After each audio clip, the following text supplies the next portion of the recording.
Combien serons-nous à regarder, écouter Édouard Philippe à 15h cet après-midi? Le Premier ministre va présenter son plan de déconfinement.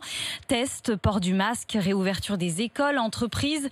Les patrons font partie de ceux qui attendent beaucoup de cette prise de parole pour s'adapter au mieux après le 11 mai. Illustration à Marseille dans une société spécialisée dans la vente et la distribution de produits de la mer. Lionel Dian.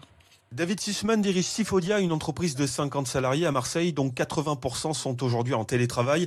Et le 11 mai, ceux qui reviendront dans les locaux trouveront des masques, du gel pour les mains, mais aussi une nouvelle organisation. D'abord, autour de la machine à café, on va éviter évidemment de se retrouver tous ensemble, mais ça va être une nouvelle circulation en fait qu'on va devoir mettre en place dans les entreprises. Et puis, au niveau des réunions, ce qui va être très intéressant, c'est de fonctionner aussi en visioconférence, même si le collaborateur est dans le local, à partir de son poste de travail, ce qui évite et le déplacement et le contact, bien évidemment. L'une des principales interrogations aujourd'hui des entrepreneurs, c'est l'organisation du temps scolaire. Et Philippe Corsia, qui préside l'Union pour les entreprises des Bouches-du-Rhône, souhaiterait en l'occurrence qu'il soit aussi aménagé en fonction de la vie économique. On aimerait que l'école ait lieu un jour sur deux. Si on doit faire la moitié des classes, c'est un jour oui, un jour non. On n'ouvre pas en demi-journée, ce qui serait beaucoup plus facile pour nous, entrepreneurs, pour régler l'ensemble des plannings avec nos salariés.